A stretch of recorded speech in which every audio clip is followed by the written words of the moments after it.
to Exponential Finance, the podcast covering finance, technology and innovation, from our home in Japan and beyond. Today's episode covers the difficulties for UK and other foreign companies breaking into the Japanese market, why there is increasing cause for optimism, and how the new free trade agreement negotiated between the UK and Japan will bring new benefits for UK companies. The Comprehensive Economic Partnership Agreement, or CEPA as it is known, is the first agreement that the UK has secured that goes beyond the existing EU deal, with enhancements in areas such as digital and data, financial services, food and drink, and creative industries. And now, please welcome Darren Goff, Head of Investments, Japan at the Department for International Trade in Tokyo.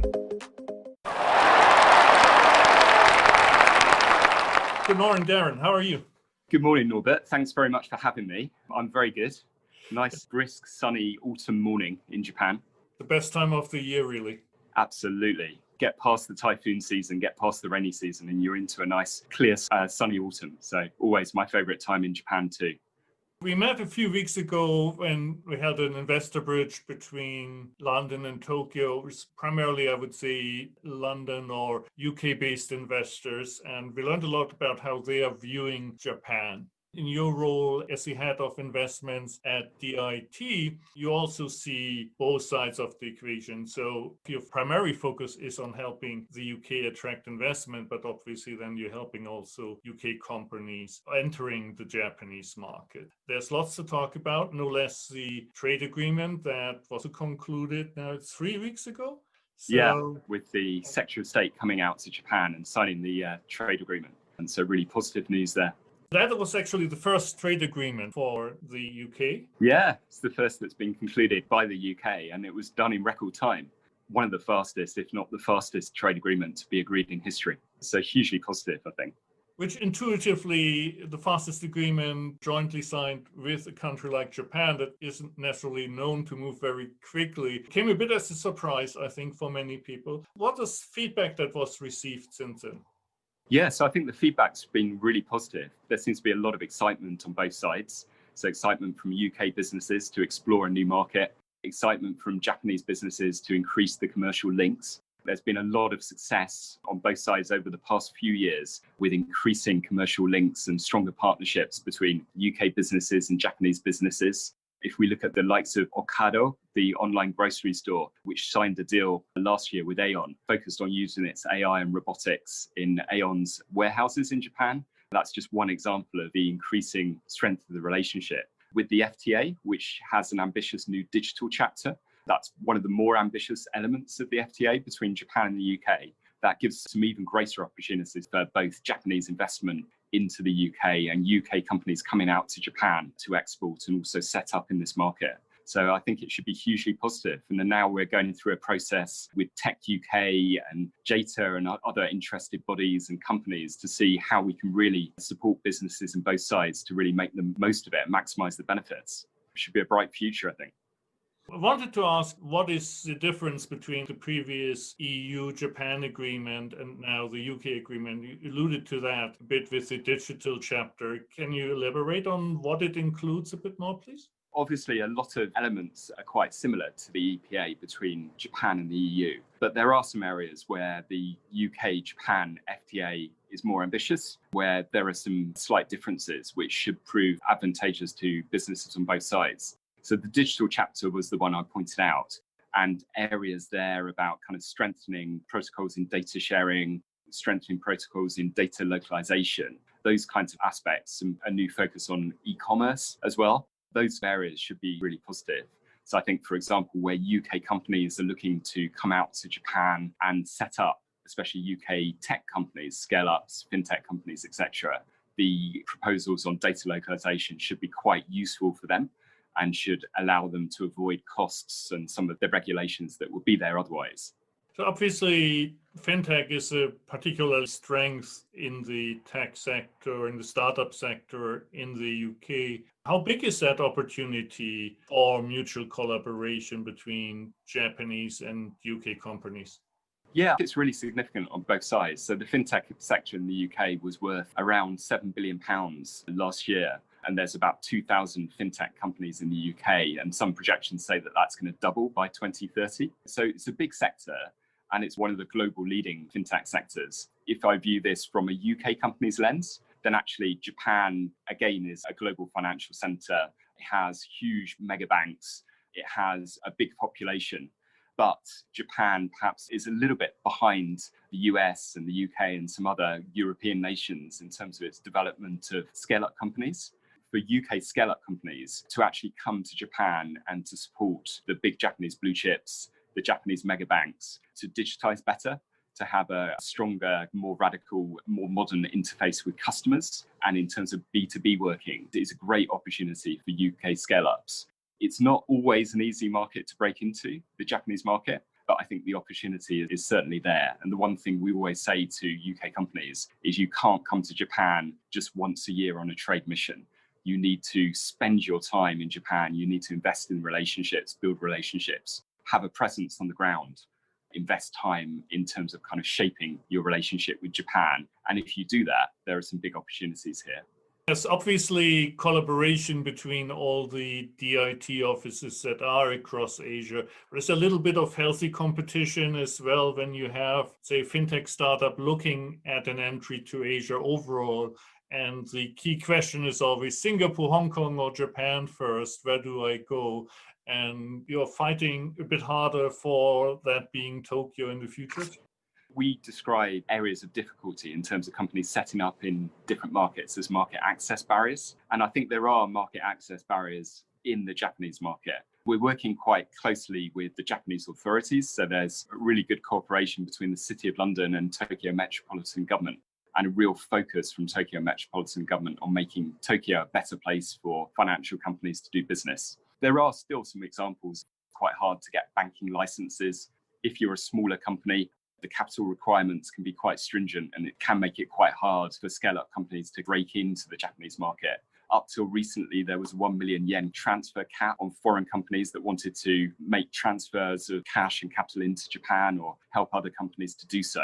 That's a good example where actually that cap has now been lifted, and that does make Japan a more business-friendly place for companies to come and invest and to trade. But there are still a number of what I describe as market access barriers in the Japanese market.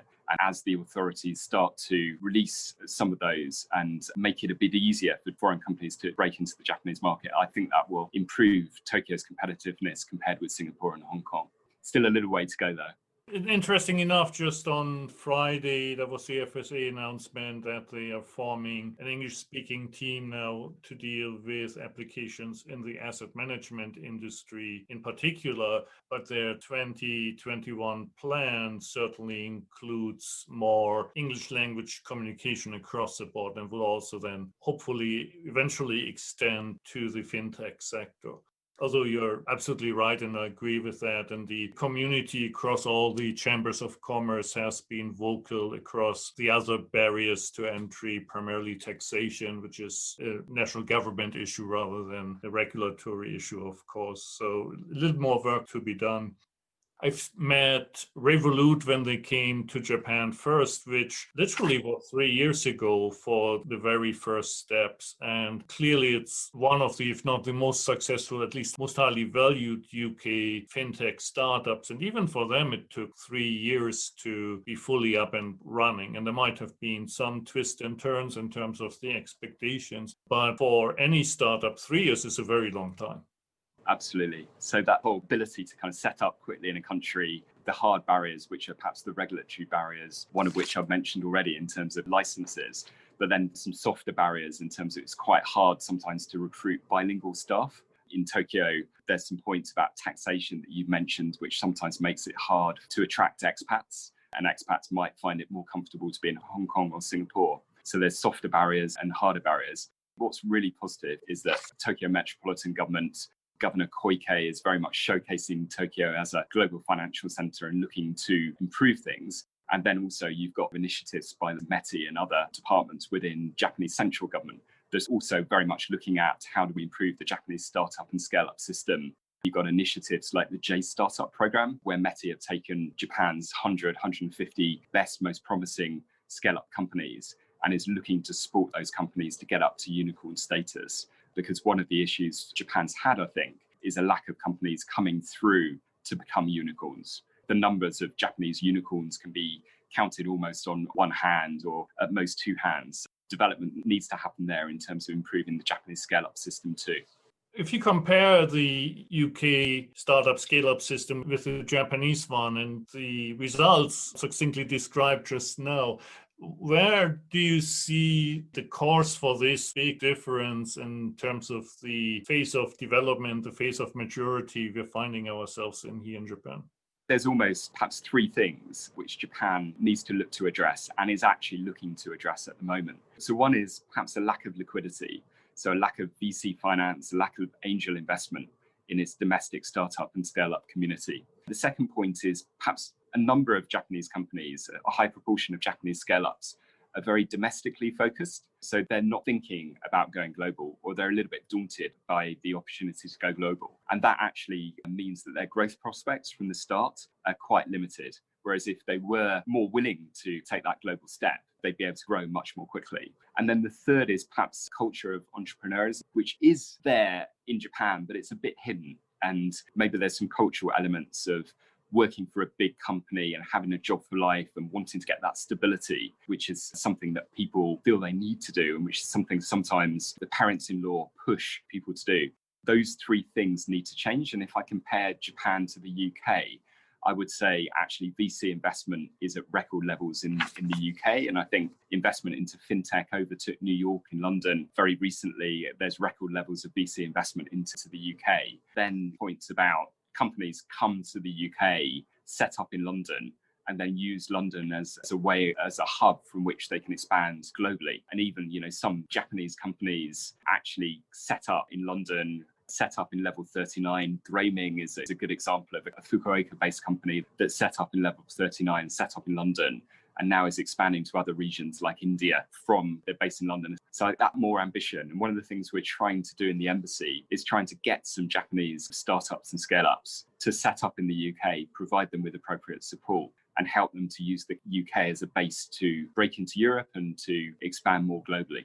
Clearly, London is a very convenient spot if you try to run a global business, because you catch both sides, right? You can wake up and still deal with the second half of the Asian day, and then you deal with the first half of the Americas day, and couldn't be any better positioned, really. For running a global team, London's always been a super spot.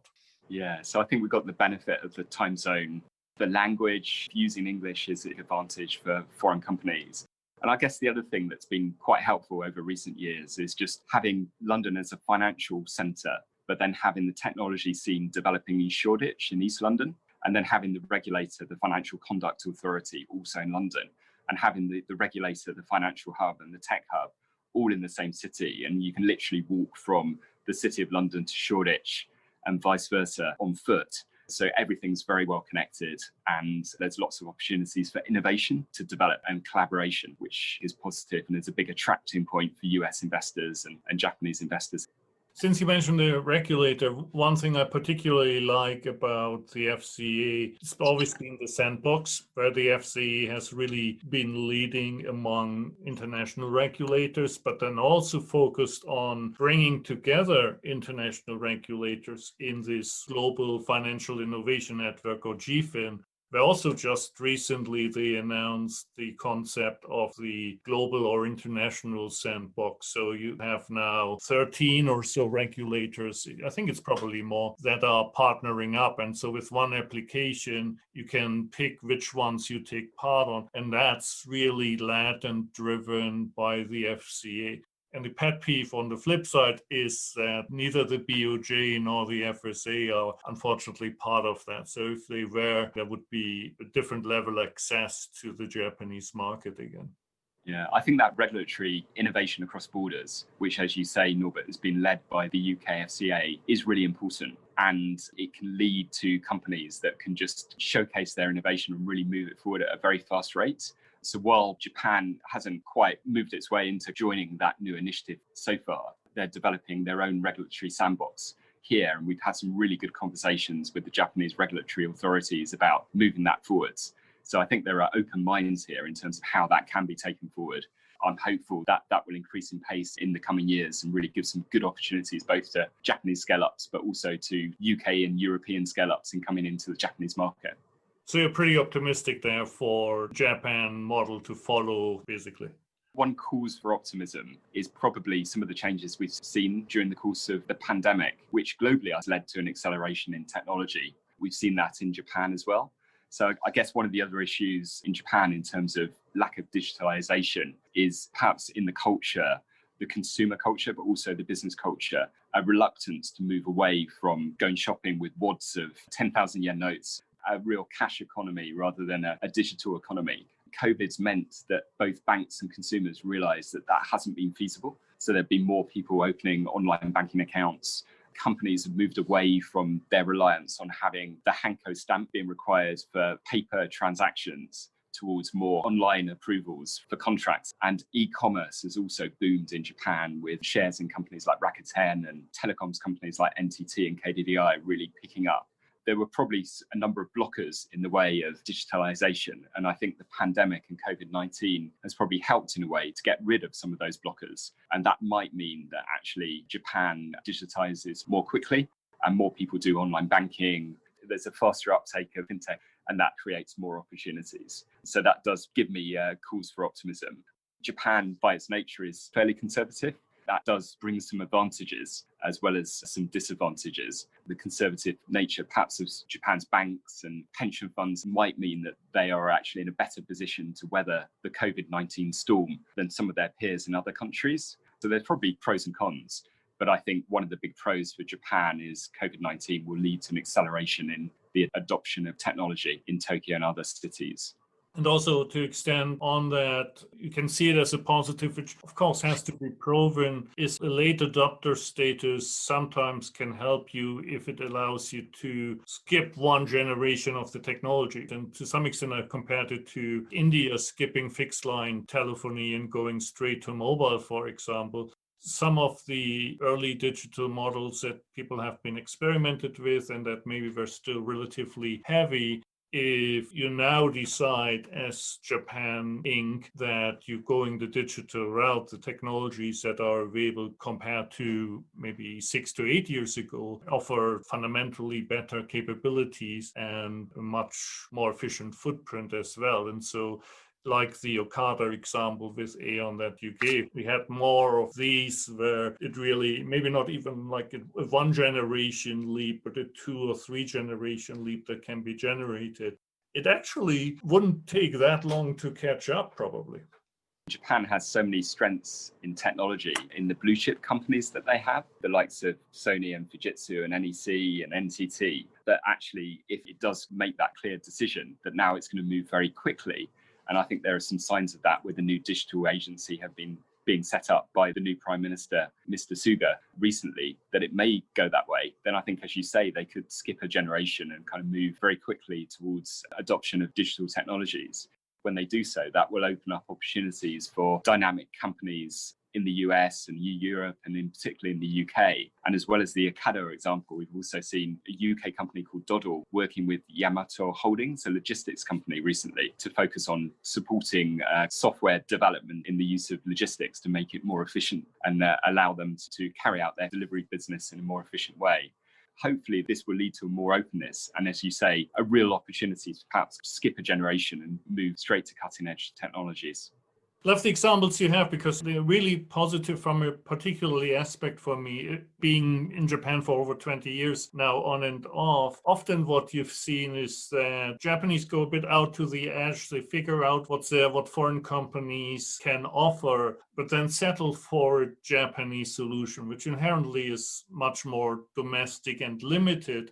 Japanese companies very often operate internationally or at some point also create international subsidiaries. You create these two islands of software. You create the home office software island where everything runs on Japanese software, and then the international island that runs on the typical stuff like Salesforce and SAP and Oracle, etc. And these two never shall meet. There is this one venture fund, private equity fund in Japan, One Capital, that created a cloud index for 20 listed Japanese cloud companies. Not surprisingly, like any of the cloud and software as a service vendors, coming out of the March Valley from the initial hit of the pandemic. All these stocks skyrocketed, but these are names that nobody outside of Japan would know. And the risk is a bit that in this digitization push, the easy way is to go with the comfortable path and go with these domestic companies, but ultimately that would be limiting, I think, a bit in terms of global growth and global interoperability. I really think so. There's a great opportunity for Japanese companies to actually learn and innovate globally. And that would be a massive advantage for the pace of their development and also dealing with some of the challenges and the competition globally. Big risk is that they continue to focus on the domestic market. And while the domestic market is big and strong, with the shrinking population, it's not a growing market. Limiting yourselves to the Japanese market limits your opportunities to innovate. One of the things that we're really keen to push as the British Embassy is Japan invests a huge amount into R&D. So Japanese R&D investment is about 3.4% of Japan's GDP, and that's really significant internationally. Some of that is done globally, some of that's done in the US, some of that's done in China, some of that's done in Europe and the UK, but a lot of it is done domestically. There's a great opportunity for Japanese companies to actually partnership up with UK universities and universities elsewhere globally and develop new innovative products and services and use their technology strengths to pair up with universities and startup companies to develop new products and services. So I think at the moment that's underexploited. A lot of the Japanese banks have very fixed IT systems that perhaps don't always allow them to innovate. Perhaps also there's linked to that, there's a bit of a cultural thing about them seeing fintech scale-ups more as competitors than partners. If both of those things could shift in a more flexible direction, that would be another big plus for Japan. So I'd say the R&D point and doing more of that globally. And then, as you say, some of the kind of systems and processes and allowing them to be operable in other countries and other continents feels really, really important. Japan's spending is significant, but also the research efficiency is relatively low. To your point where you said they actually spending a lot of money, but not getting the full money's worth out of it. Perhaps the university sector in Japan probably needs to improve its collaboration with businesses, and I'm sure they're looking at doing this. And then also, I think there's a lot in Japan about open innovation. It feels almost like a catchphrase for many businesses. There's still quite a slow process, regimented process for actually getting to innovation. Whereas I guess elsewhere globally, companies cut corners, they get to the customer and innovate with the customer. They do regulatory sandboxes and innovate with the regulator. And they cut a few steps out. Pace of change just comes that much quicker when they're able to do that. Again, that's something that Japan looking to develop and looking to learn from. Improving its global links and global synergies will really help Japanese companies to develop technology more quickly and keep pace with other countries and actually even exceed other countries because of their inbuilt strengths that have been around for decades. They're like innovation centers that the big financial groups have. Naturally, they went to Silicon Valley first, but really the second location, they all went to London. And the third one, then I would say they went to Israel. That would be my view from a global perspective. London being in a good spot there, but it's when the startups already exist. So on the fundamental research side, attracting much more of that into the UK is a great opportunity for you and one of the focus areas. Yeah, so we're trying to be really proactive in terms of that area.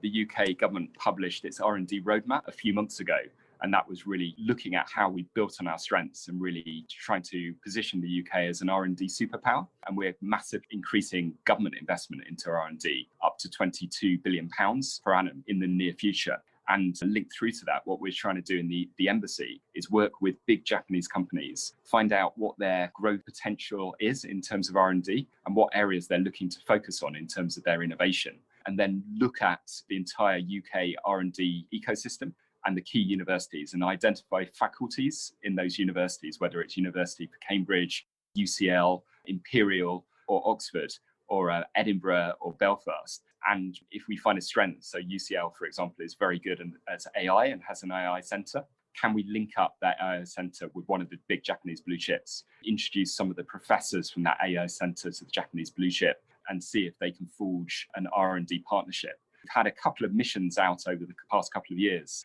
2 years ago, we had an AI mission from leading UK universities and the Alan Turing Institute. And then last year, so in 2019, we had a mission focused on quantum sensing again, with some leading professors speaking to Japanese companies about their area of technology. So we're really looking to be proactive there and very happy to help support Japanese companies that want to build links with UK universities. The other area which is interesting for me is Japanese VC investment, and how almost every big Japanese company I speak to these days either has a corporate venture capital team or is looking to set up a corporate venture capital team very, very soon. And while Japanese VC investment has perhaps lags a bit behind the US and Europe at the moment, it really feels that there's an intention to grow it. And there's real interest in blue chip companies in working with partners internationally to gain strategic technology advantages. So we try and support VC investment from Japan into the UK as well. And while the VC investment that we support is only a segment of the overall VC market and a relatively small segment, we have actually seen the VC investment which my department supports from Japan into the UK over the past 2 years has been higher than any other market. So it's been higher than DIT supported American VC investment into the UK or German VC investment or Chinese. That gives us real scope for hope in that developing further, I think, over the coming years. It's also, again, super interesting because for once, from an execution perspective, the corporate VC part tends to move a little bit faster and making faster decisions because also a smaller specialized group. And from a market entry perspective, if you already have the investment, the organization knows that some vetting has taken place. You already got the stamp of approval. So if you enter the Japanese market and you already invested by a Japanese company, whether it could even be a competitor, but the people know that they have been accepted into this club. The recommended approach, right? Find the investor first and then come to the market second rather than the other way around. Absolutely. I think it's a great example where you can bring trade and investment together, and there's massive synergies between the two areas. Japanese companies like SBI Investments investing into UK companies like Elliptic, which focuses on cryptocurrencies, then gives the UK company a network into the Japanese market and an opportunity to trade here and showcase its services. So it's a bridge between the UK and Japan, and in providing strengths and a win-win opportunity for both sides. It's moving in the right direction, it's growing, but we'd like to see grow far faster than it has been doing so far. And I think there's a big opportunity to do so, both for increasing R&D investment and also VC investment. So now maybe to round it out, personally, I'm obviously much more focused on the fintech sector, and it ends up sometimes a bit of an echo chamber. You just hear how great all of this is and how much development is being done and the future of digital finance and crypto and blockchain and all of these things. Obviously, there are many more industries and you cover the full range. There's 8 or so industrial sectors that you cover. If you now put fintech into its rightful place, where does it rank among everything you see? What else is out there that's super interesting? Yeah, so I'd say probably looking at relatively small companies, so UK scale-up companies, there are probably 3 industry areas which the UK is very strong at, and there's a really good congruence with Japan. So fintech is one, AI is another, and then digital health or medtech is another key area. And then probably linked through to the UK's leadership of COP26 next year in Glasgow and the focus on renewable energies and climate change. Clean tech is another area which is very up and coming and is an area again where the UK is strong. Digital health and medtech is a really interesting area because again, the UK, we call it the golden triangle between Cambridge, Oxford and London, where there's a huge pharmaceutical industry and lots of really good universities focused in the life science space and lots of technology companies or scale-up companies around that area as well, like Babylon Health being a good example. Those companies are really developing very, very quickly, and there's a great opportunity in areas like diagnostics, new technologies around telehealth for those companies to change the way in which we develop new drugs and new treatments, change the way in which the doctor interfaces with the patient, increase the pace of how we develop innovative drugs. So that's a really interesting area. And then I know AI is a very broad term and covers a whole range of different areas, but AI has been a real strength of the UK. And going back to the days of Google acquiring DeepMind, there's lots of really good UK AI startups and scale-ups which are coming through and which can really support bigger institutions in terms of how they interface with the customer, how they become more organized, how they reduce costs, and how they change their business and make their business cheaper to run. So probably on the tech side, I would say probably, clean tech, AI, and digital health, as well as fintech, are 4 areas which I think are really exciting and really fast growing. And there's a high degree of congruence between Japan and the UK, where we can use the new FTA to bring forward new partnerships and develop them further. And then, of course, there's some much more important areas outside technology, where there are big established company relationships in the areas of manufacturing with the Japanese automotive industry in the UK, other areas of manufacturing like the chemicals industry, where again, there's a huge amount of change in those industries as well, which create new opportunities. So the move to autonomous and connected cars is a really good example. The move to smart cities, the movement towards digital manufacturing, all of those areas are developing at pace. And there's some really good opportunities for increased UK and Japanese partnerships. And just to mention, in the area of automotive and areas like aerospace and the use of cyber, the embassy this year is focused on a future of mobility great season, where we're really looking to showcase partnerships between the UK and Japan and bring together Japanese and UK companies. And we're looking to do an R&D seminar in February, where we have some keynote speakers from the UK. We'll be advertising that and trying to promote that to Japanese companies in the near future. And we've also got some cyber events that are taking place this month in November, focused again on getting some very good UK counter cyber companies with the latest technology and getting them to pitch to Japanese companies online. So hopefully that will be successful and very useful for both sides moving forwards. It was a wild ride across a number of themes. I'll leave it to you for some final comments, maybe. To sum up, there's some real scope for optimism in terms of how fintech and other areas of technology are developing in Japan. I think it's probably fair to say it's quite a difficult market to enter for scale-up companies from Europe and from the UK and from America. But it is actually improving in terms of the impact of COVID-19 in accelerating new technology trends, in terms of the Japanese government's new digital agency and the other measures they're taking to develop Tokyo as an international center. The FTA, with its more ambitious chapter on digital, will underpin and act as a framework for building a stronger commercial relationship between the two countries.